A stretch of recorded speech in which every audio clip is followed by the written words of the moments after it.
All right, let's start over. We're live. Hey. Welcome, everybody. Take two. Ever heard of it? Ever thought of it? Ever thought of it? No, I I've can never never heard of it. remember the name of this stupid thing. Okay, take three. We have too many podcasts. We're to take three. We're dead. We're still alive. For those of you who survived Against the all snowstorm. odds. Yes. We're broadcasting live from beneath the Earth's crust where it's nice and warm. I wish. Ever thought of it as the podcast? Not never heard of it. That's a different one. Never heard of it. .biz. Buy our merch. We got to launch right into this one because I have a good question that sort of relates to what's going on in the world a little bit. So you guys probably know about what's going on with the GameStop and AMC, Nokia, BlackBerry stock, all that kind of stuff that's going on with Reddit. Yeah. So If by know what's going on, you mean I've been Googling, is it too late to make millions of dollars from whatever's happening with GameStop? Then yes. Well, side note, so I started like a Robinhood account many years ago, just like when it first came out, and AMC was the stock they gave me. Mm-hmm. So I had like 1 or 2 shares. So like, hey, you got like $30. So tonight's meal is on me. All right, I'll send you a Venmo request. Yes. But I was thinking about that as I was selling that today, selling my 2 shares. If movies were stocks, which ones would be the best ones to invest in short term and long term, and what would be the worst ones? Like, what would be a stock that you're like, oh, having this now would be good, but when something happens, it's gonna plummet. Yes. I'm thinking particularly about, like, let's say you own stock in Godfather 1 and 2. Mm-hmm. And it's just going up and up and up and up, and then you're like, oh, a third movie's coming out. It skyrockets, and then it comes out, and then it crashes the market.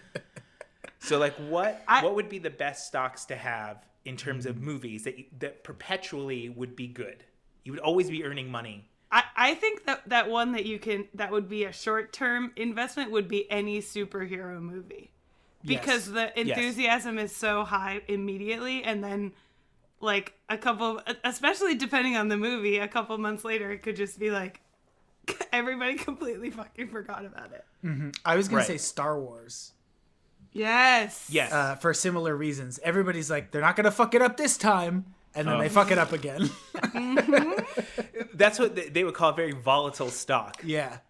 Because it has a lot of, like, people are like, well, I like that product. Mm-hmm. And then there's so much anticipation for it. Yeah. But then when the new one comes, inevitably there's always like a huge backlash. Despite the fact that it makes a lot of money, it's like cultural, it's like social capital is very little now compared to what it was even like 10 years ago before the new trilogy started. There was still, even though like they had released the prequel movies that were just, people now look at them fondly, but they still suck. The same thing's going to happen with the latest trilogy. Like 10 years from now, everybody's going to be like, oh, episode 10's the worst. Episode 7, 8, and 9 were so much better.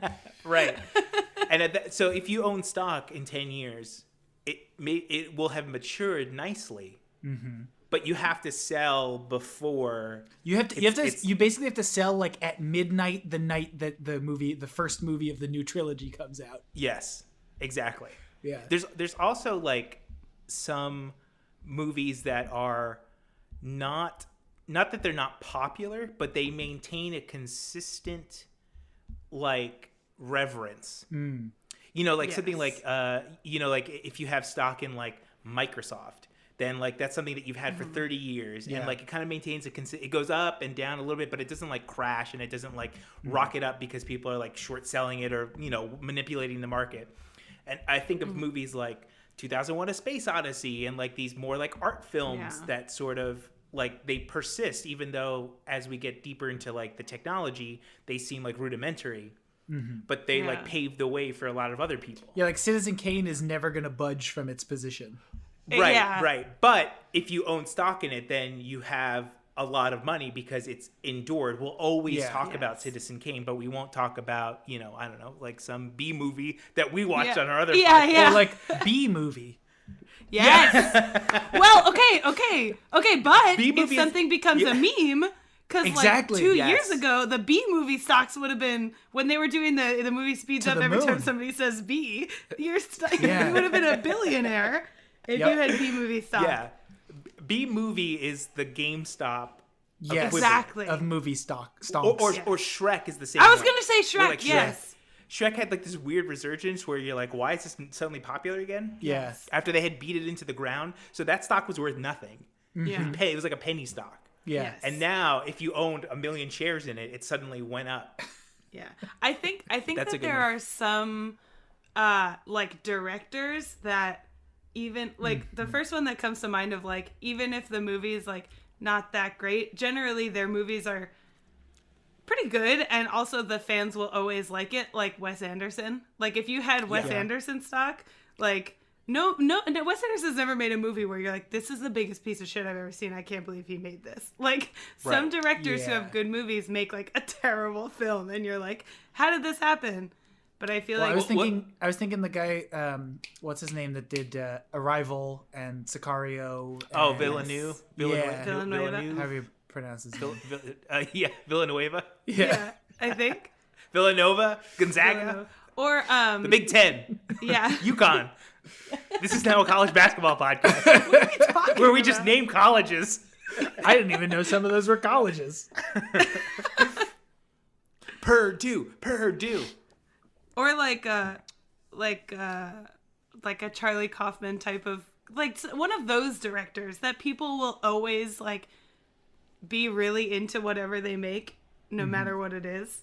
That's like a Yeah. pretty solid one. Well, to Wes have. Anderson is like going to like your favorite restaurant, but the menu doesn't really change. Yes, exactly. Like you enjoy going there, Yes. but like you're like, oh, I kind of know what I'm getting already. Yeah. Like you sit down, you're like, I'm gonna have the burger. I know I'm gonna have the burger. I don't change, what I eat. Yeah.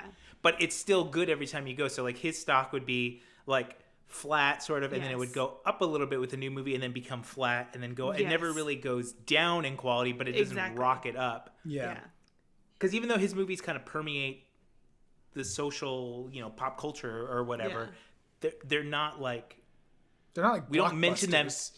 right? And we Yeah. never like mention them regularly. Yeah. Yeah. Like I feel like not a lot of people use his movies as like memes or gifs or No, anything yeah. like that. Even though they're kind of ripe for that. Yeah. I know, yeah. So like if you got on that train early, later you'll profit. But Yeah. it takes a long time. That's like Yeah, like if you've been holding like Troll 2 stocks since the 80s. yeah. You're like, when they released that documentary in 2007 about how it was a bad movie, I knew it was going to go up to $1 per share. I think another stock that would be kind of like that you always know it's like positive over time, it'll never drop, is SpongeBob. Does that count? Yes. Yeah. Yes. SpongeBob, anything that has like a nostalgia factor that can be carried through more than one generation is like, you're good. Well, we're experiencing that now with Ruby, like with Sesame Street. Like Sesame Street, like on HBO, they're on HBO now. They have like 50 seasons of it. It's like consistently a good quality. That's like something that you would hold on to and like give to your kids. Yeah. That's like like when they used to have like the stocks where they used to like print out like that you own stock and then you like kept that in like a safe. Like that's like the Sesame Street equivalent. It's like a savings bond. It like sort of like Exactly. Yeah. like You in spent 20 like years, 50 it'll be bucks worth- on it, but yeah. in 20 years it'll be worth $47.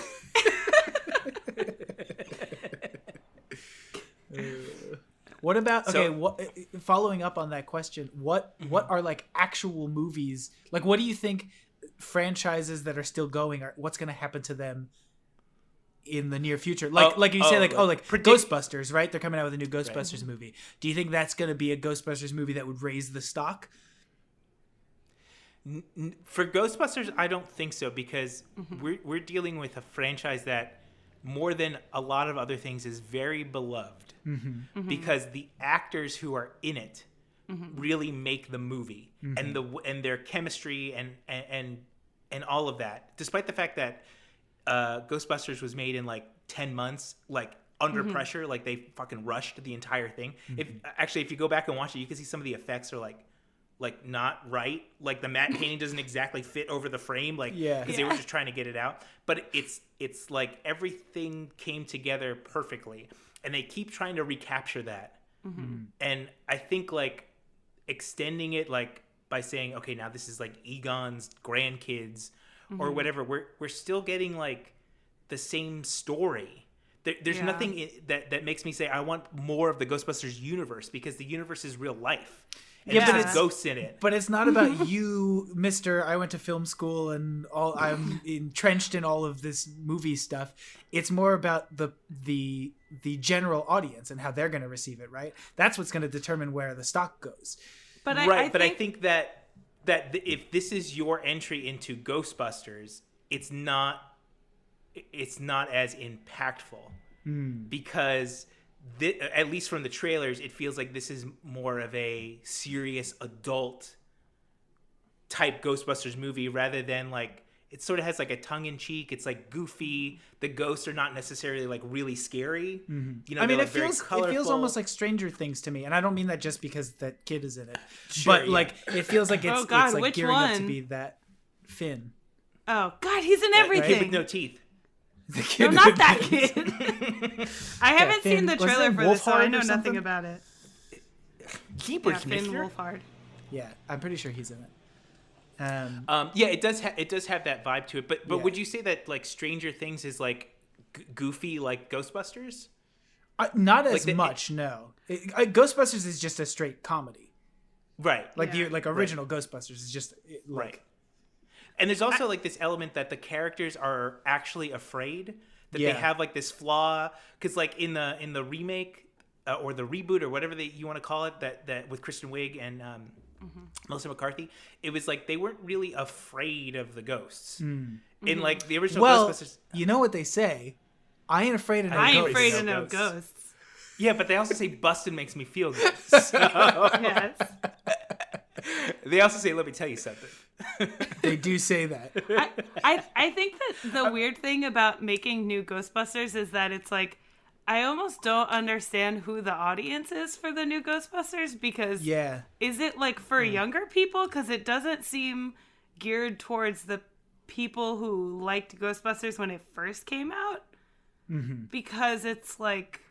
Well, it feels like it's supposed to be like an origin story for a new series of Ghostbusters movies, right? But I don't like they're setting it up like, with ties to the old younger generations stuff.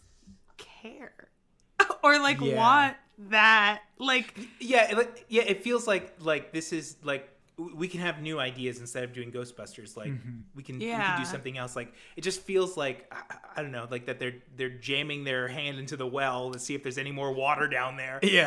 Yeah, because like I would love for like Bill Murray and Dan Aykroyd and the ghost of Harold Ramis and Anthony Hudson to like be on screen all at the same time. But the thing is that they accidentally bust him. They were.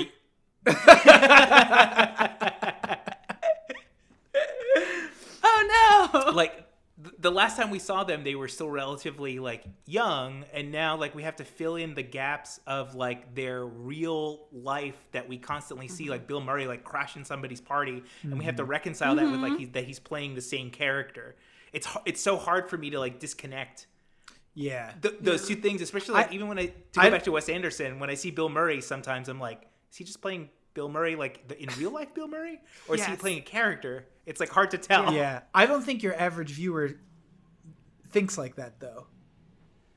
I guess not, because it's like it makes it really hard for me to or even like if you watch like The Office, like I can't watch John Krasinski in anything because I'm like I don't believe you as a macho man. I watched you for 9 years on The Office. Like it's hard for me to believe that you're this person. And like he's very goofy in real life, so it's hard to believe like he could be real tough and that he was like in Benghazi. Like I know that he's Jack Ryan or whatever the hell that guy, whatever that character. Oh my God, Jack Ryan. Yeah, that's a stock that nobody should buy. I know. Like I think the thing with like movies like Star Wars, like the Star Wars franchise or like anything that's like continued from something that's so much older than itself, like that consistently, I don't know that much about Star Wars, consistently they feel similar, like they're for the same people. Like, it's similar, like, Right. in style. It's similar in the way that it looks. It's, like, similar stories and, like, whatever. But I feel like with Ghostbusters, like, how completely different the Kristen Wiig one was from any semblance of the 80s one. It's, Right. like, it's hard to think that they're making it for people who liked the old one. So I feel like that's like where the disconnect happens. That it's not like, it's just they're so different, and like I know that the style of comedy is different, like from like what people like to watch now, I guess. But the new one wasn't even funny, so I can't even use that as an argument. Yeah, like. You know when you watch like a Judd Apatow movie and you're like, this scene is improvised because of the way that they speak to each other, they're not really confident in the lines. That's the entire Ghostbusters remake. Like every line is delivered as if they're not sure that it's funny.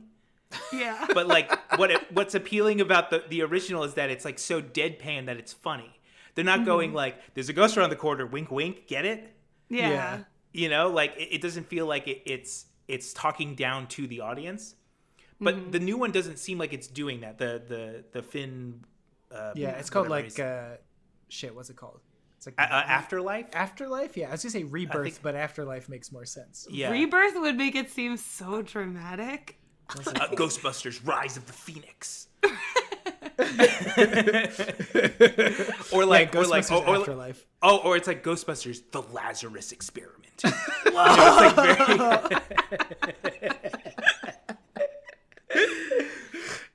I mean, I would like, although Paul Rudd is in it, which really just doesn't gel for me in that universe. But I would like it to be cool. Like, I want to see some really awesome special effects of like, because the 80s version is like endearing. It's like claymation. It feels like, oh, okay, so everything in the afterlife is like a puppet. You know, like you like get on board with that. But like, I want the effects to be like scary, almost. Yeah. And I don't know, because we haven't seen any of the monsters yet, so it's hard to tell. Like, I feel like you see that Slimer in the trailer, but I don't think I saw that trailer then. I think you did. It's been a while since I watched the trailer. I just saw the one where like she like has like a suicide door and she can like pop out and like shoot the gun. I think I saw that one. But I feel like this one will have a little bit more goodwill. Its stock will rise a little bit more because it's totally not the Kristen Wiig one. Yeah. Like the Kristen Wiig one was like they even like made them have like pink outfits or like pink accents on like their uniforms. And it just felt like so fake.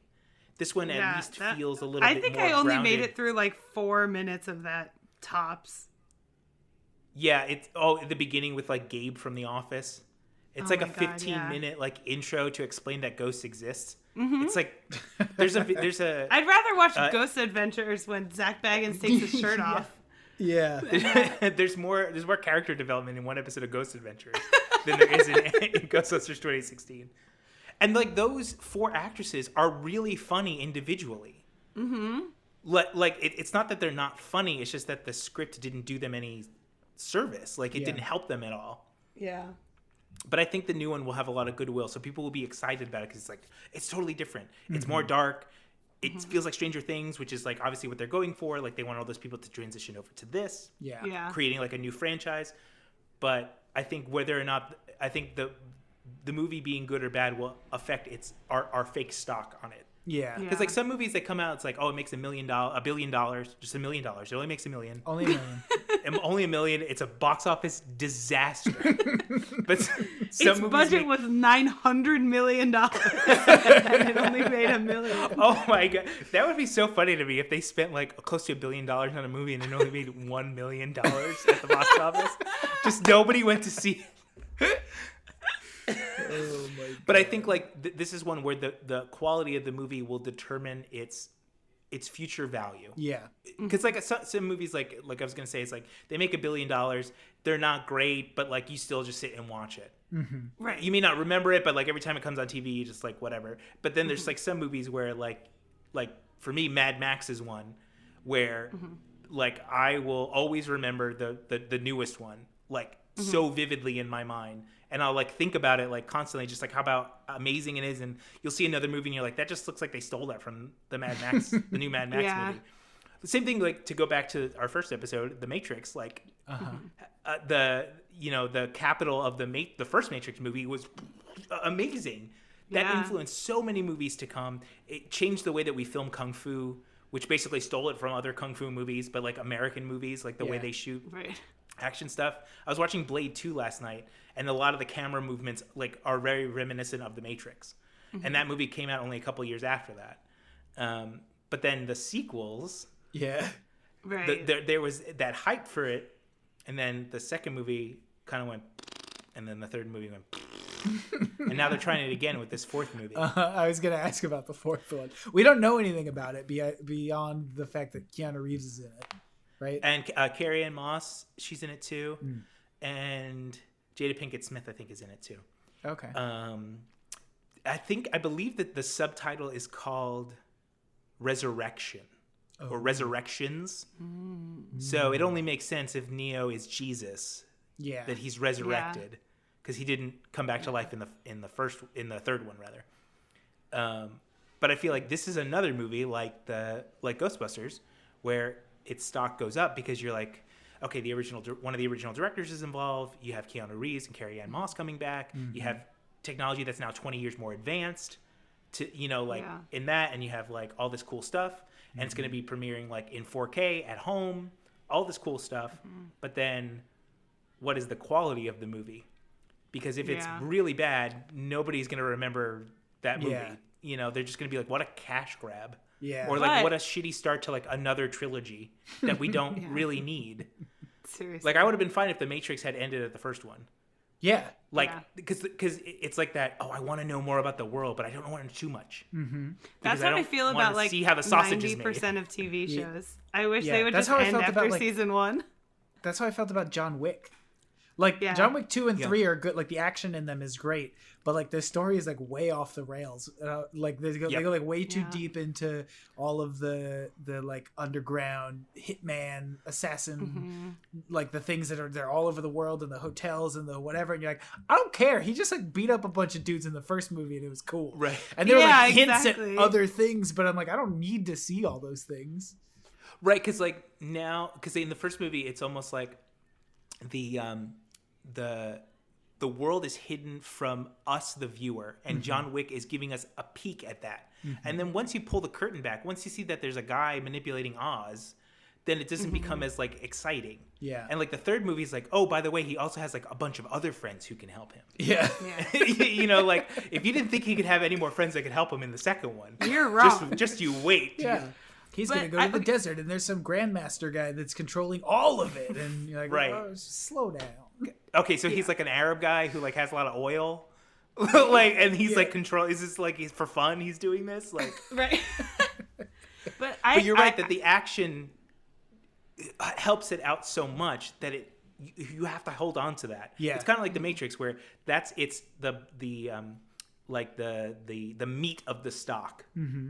What you would be buying into is that you knew that with each iteration you would get amazing action. Yeah, because even though the second and third Matrix movies aren't as good as the first one, like the action in them is still crazy, and especially like all the visual effects, like everything when they're in Zion and the robots and they're shooting at all the robots coming through the walls while they're drilling through, like that scene is amazing. Yeah, it's crazy. I was actually rewatching the third one the other day, and the fight with Agent Smith at the end, where it's like it's like raining, and then they're like like he punches him in like the ground, like literally like caves underneath him. Yeah. It's all unbelievable for like 2003. Yeah. It's like crazy because like now when you see like the Avengers movies, it's like all CG, but like all these practical effects like on set and stuff like that just made it seem so real, and it's like them fighting each other. It's not like stunt doubles. It's like that's what makes those movies that you want to watch them, because you're like, I can sacrifice all this nonsense, Nietzsche, Carl Jung nonsense for like the action. All I want out of the Matrix 4 is the bowling pin sound effect when somebody gets hit. Yes. You mean like when he's fighting all the Smiths? And he knocks him down and it sounds like it hits a bunch of bowling pins. I just want that. As long as I get that, I'm good. I want one where he punches a guy's head, it goes boing. Or like he like spins around and it makes like one of those things you twirl and like buzzes. Yeah. I think or one guy he pushes and he trips and he goes whoop. It's like that. Woo! Yeah, like he slipped on a banana peel. Yeah, exactly. Yeah, a little slide whistle sound effect. Yeah. Like when you go to the Museum of Film and Television or whatever in Queens, and you can put whatever sound effects you want. Yes. Oh, yes. My God, that's so much fun. Yes. Yeah. I think something we're missing, a fundamental part of this question that we're ignoring, is that if movies were stocks, you could really do a producer's scheme. Yes. Oh. If you made a movie that looked good and people got excited for it, but you knew it was bad, you could have stock in it right up until people realize how bad it is, and then you sell it right before people see it, and then you make a bunch of money. Right? Because you people drive would up get the really price excited. artificially. Yeah. Yeah. Right. You drive up the price artificially, and then you sell it when it's at its highest peak. Exactly. Or like a Martha Stewart situation where you have like insider knowledge that they're going to release some report, and you should sell your stuff now. Yeah. Yeah.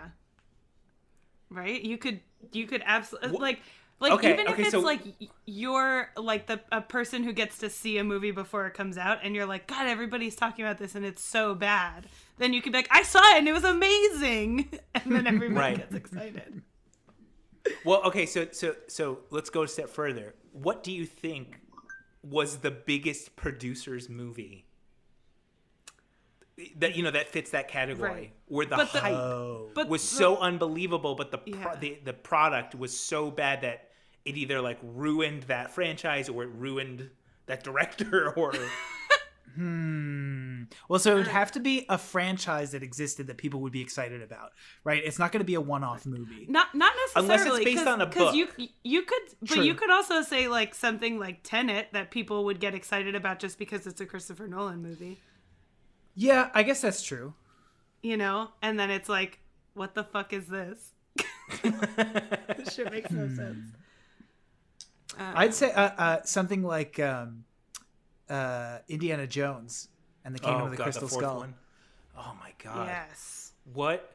Because that one was like Spielberg and George Lucas is like helping on it, and it's Harrison Ford, and then And you're it's like, Shia LaBeouf. and then Yeah. and then you're like Shia LaBeouf, and then you're like Kate Blanchett doing a Russian accent, and then you're like aliens, and you're like what?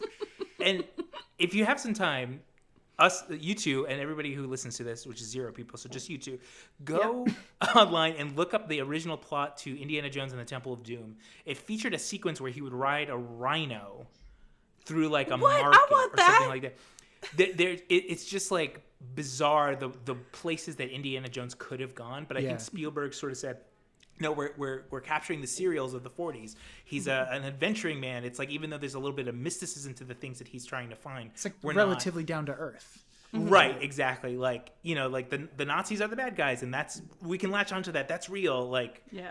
we can ground this a little bit, even though like the Holy Grail is obviously like mystical. Yeah. But they did it in such a way that was like believable. You're like, Yeah. oh, it's in this hidden cave, and like people are all searching for it, and You it just didn't get- feel like National Treasure. Yeah, Where, you where get it's really like, swept up in Indiana Jones movies. Like even if they're Yeah. ridiculous, you're like so in it. Like it's so exciting, and like you really want Harrison Ford to like do well. Like you like him as a character. Like you really Right. get into it. Even if he was riding a rhino, you'd probably be like, hell yeah. Well, okay, so if he really was riding a rhino, but what about the part in the fourth one where we're swinging from the vines With the monkeys. with the monkeys on the completely digital background, Uh-huh. and the only thing real is the car? The only thing real is the monkeys. Exactly. They CGI'd Shia LaBeouf, but they used real monkeys. Yeah. Yes. It was cheaper. Yeah, it was much cheaper. Yeah. Oh yeah. And the I monkeys think- didn't abuse anybody either. Yeah, they didn't go weeks without showering. Yeah, exactly. Those are I think- dignified apes. I think if you were trying to come up with movies that were like that, like where the hype was really big and the product was a big letdown, I think like society's idea of that would be very different from like our idea of that. Yeah. Because there's a lot of movies Yeah. that people still think are really good that I'm like, did we watch the same movie? Well, Like, every movie that Uncut we Gems, watch, for I've never heard of example. it. Every movie we watch, I never heard of it. There's somebody in the comments who's like, "This one's a classic. Oh, this is my favorite horror movie of all time." And you're like, "This is literally the worst movie I have ever seen in my entire life." This is a podcast what for are you bad talking movies, about? and this was our worst rated movie. How is Toxic Zombies your favorite movie? How is Destitute The guy's like, I really like the part where the seen? guy was like supposed to be mentally retarded. Like, that was my favorite part. And you're like, God, that's like so insensitive. I know. Excuse me, sir. Yeah. The guy was just shy, and they're like, oh, he's got a mental, defect. Yeah. Yeah. Yeah, I think right. I think it's hard to think of ones that are like generally accepted as like everyone was excited and it turned out they're bad. Because people will still be like, no, I was excited and I loved it. And you're like, Yeah. Are you sure? Or are you just trying to like save face so you don't have to admit that movie sucked? Because it's like you think about like, oh, here's a movie that everybody that I've ever talked to thinks that it's just like mediocre at best, but they made like 6 more movies. Like, think about like the Transformers reboot. Yep. Oh my God. Right? Or Fast and Furious. Or Fast and Furious. Listen, Yeah. I will see every Fast and Furious movie. I will admit. I love You're those all movies. in. You're They're all in so on Fast and dumb. Furious. I love Fast and Furious. It's all about family. But it's like you go online, you know, whatever. Everybody I've ever talked to about the Transformers movies in real life and just like reading random things on the internet, people like, they despise those movies. They constantly talk about how terrible they are. They're not true to the original cartoons and the toys and the whatever, blah, blah, blah. And then they make like 100 movies. Yeah, because you're like, I think how? Like, that means people are going to see it. That means people love these movies because they keep going back for more. Well, I think that the thing that doesn't get people excited is that it feels like they're trying too hard.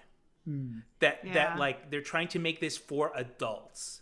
But it's not. It's a show for kids. Like, maybe it has some adult themes, but you really have to treat it in that way. Like, it's all about government conspiracies, and then it turns out that they were here with the Knights of the Round Table, and it's like, and they met when the cavemen were running around. The Decepticons landed, and you're like, there doesn't need to be this much lore. Like, the appeal is that the robots are silly and that they help the humans defeat the bad robots. But in the middle of it, they're trying to be like, and then we have to destroy a whole city. And then we have to have like, this character development when we don't really care about the human characters. It's all about the robots. Like, they just take and they flip everything. Yeah. It's And like also if they did like a Shia LaBeouf Ninja is Turtles there. movie, but it was all about like April O'Neil. And you're like, well, are the turtles part of it, or is this just like network with turtles, or is this like Anchorman with turtles? Like, what's going on? That's gonna I be the see reboot. it. Oh yeah, I'm mad as hell, and I want turtle soup. Like,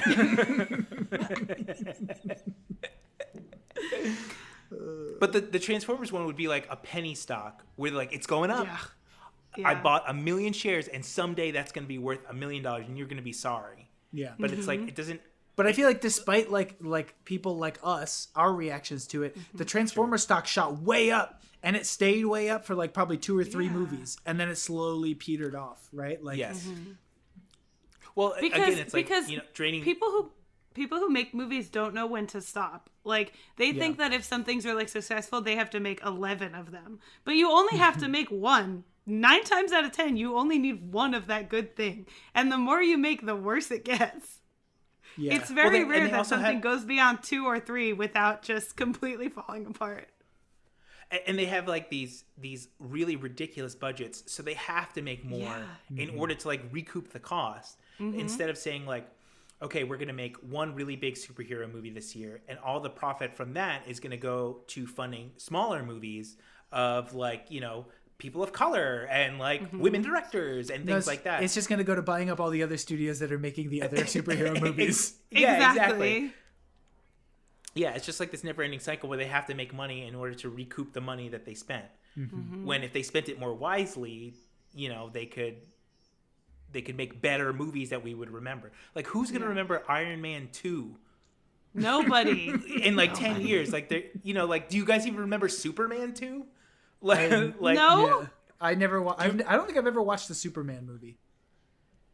Oh, you should actually read up about the production of Superman 1 and 2. They filmed them back to back. And there's a lot of turmoil on it. Very, very interesting. Oh, I have Also- seen Batman versus Superman. Oh, I've seen that one too. but I don't Dawn think of I've ever Justice? seen. Is that that Dawn what of it's called? Justice? Maybe. Batman v Superman. Yeah. Like it was a court case. In the case, Your Honor, in the case of Batman v Superman, Superman said that Batman was gay.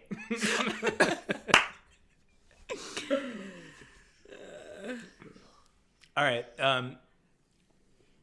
Jax, what is your question? Do we have time? No, We're 36 it's past minutes 30 in. minutes. Okay. Well- you want to save it for next episode? Yeah, I mean, I can give it to you now, and you could think about it. Yeah, do you want to until leave next us with a little episode. stinger? Oh yes. Okay. And that's all the time we have. Join us next week. Okay, so I have the question, and then I have two examples. One that Okay. makes sense, and one that requires explanation. Okay. This is like the Iron Chef question. Yeah. So my question is, what movies are only like 2 small tweaks away from being a completely different genre? So like the easy one is like Weekend at Bernie's. You change 2 things, that's a horror movie. Done. Right. 2 guys and a dead body, and they have to pretend like he's alive. Change the way it looks and a couple of the plot points, and you have a horror movie. For the makers of 2 Guys, a Girl, and a Pizza Place comes 2 guys and a dead body. They have to pretend it's real. Next on ABC. And then my example that is like really off the wall, but was the first thing I thought of, was that with a couple of tweaks, you could easily make Mandy into a musical. Because he's a singer. The bad guy's like he's like a Charles Manson type, Yes. And like just folk artist. just like the way, like, could you not picture the giant chainsaw fight like with like a dramatic song behind Yeah, it? And the scene where absolutely. he's freaking out in the bathroom could be like some Oh, ridiculous. yes. Like all I can think of now is turning that movie into a musical. An and the way it off-Broadway looks, musical. and like the I mean, colors the scene and where the smoke, the scene and where like, she's getting like all she's getting burned in front of him, and it's Yes. just like really quiet. He has like an internal song. He's like Yes. dealing with it. Yeah. Okay. yeah, right. Cheddar Goblin, Cheddar Goblin, Cheddar Yes, Goblin, that Cheddar was the Goblin. best song in the whole movie. But yeah, He's gonna so pour his that's cheese all over your face. he's gonna vomit puke his cheese. his cheese. Yeah. He's gonna Well, Ralph his cheese. I all imagine over that your head. he pours the cheese into his mouth and then he shoots it out like because this is on stage, right? So it shoots Yes. out like confetti, and all the kids are like, "Yay!" in the Yeah. confetti, cheese. Yeah. And there's like a bunch of goblin dancers that look like Rockettes. Uh-huh. Oh, No, they're and all they- just like and- macaroni. yes. Oh, you mean it's a That's big perfect. feather in his cap? Yes. It's a bit giant. They were in giant hats with feathers, Yep. Yes. and everybody's like, am I supposed to get this?" It's very avant-garde. I don't know. Yeah, everybody's whispering. I think I'm getting this, but I don't know. I'm not sure. What are you getting from it? I don't get it, but I do like it. Exactly. That would be the every review for Mandy the musical. Yeah. So yeah, that's my question for next time. What movies, if Okay. you changed just a little bit, would be a completely different genre? That's a good question. I'm gonna be thinking about this Yeah. like hard. I'm like the thinker. I'm just gonna be in place going, Like Patrick trying to enjoy Why? smooth jazz. yeah. All right. Yeah. I wish we had a comment section on YouTube. This is on YouTube too. So in the comment section, if you're listening, type what you think. Your movie stock. Which stock should we buy now? Your worst. What's the worst decision you ever made? Like where you're like you go to the movie thinking it's going to be good and then you're disappointed, and then you're destitute and you become homeless. Because you lost all your money because you spent your last $27 right. on But it turns out that one you're a movie musical ticket. genius, and then a reporter finds you and says, "I'm going to make you famous again." And you're Yes. Jamie Foxx, and he's Robert Downey Jr. And I think that's the movie I'm thinking of. I don't think so. Anyway, yeah, look it up. Anyway, Oh, it is, yeah. yeah, it is. There's I also saw one with that Josh movie in the Hartnett that's theater. oh God. I know. Wish Why? you wish you had those stocks. Let's call TD Ameritrade and get those stocks back. I can't. I already blew my load on the second G.I. Joe movie. No. The Rise of Cobra? No. Oh man. Okay. Check out our other podcast, Videocast. Never heard of it. Yes. Go to neverheardofit.biz, B-I-Z, Biz Marquee. and buy our merch. Check out Quiet Coyote Art on Instagram. Yes. Do you have dice for Check sale it yet, out. or just the trays? Not yet. I have a set of dice that on Saturday, when one more thing comes for me to fix it up, then I'll probably have them for sale like by Sunday. Okay. Also, So dice okay, are en route to the shop. This Sunday, then check out Quiet Coyote Art on Instagram for your chance to purchase some tabletop RPG dice. Is that what you would call them? Yeah, polyhedral dice. Ooh, Technically, nice. All right, yeah. check out those polygons trays. on Sunday. Yes. And trays. I have a yes, and commission. I have a trays. commission link, so you can. It has every color of everything that I have, and anything that you could put in the dice or the tray, and you can make the tray of your dreams. It's all there. Get a pink tray with little ghosts in it. Yes. I have so Do many it right little now. ghosts. I have know. bats. They all need a I got home. everything. I know. Your They son don't want has to be been busy. busted. Huh? Your son has been busy. Your little ghost son. I know, making my all those little son. mini ghosts. All My right. child. Tune in a couple of days or next week. Whenever the next one comes out. Whatever. Who knows? Bye, We'll everybody. surprise you. Bye. Bye.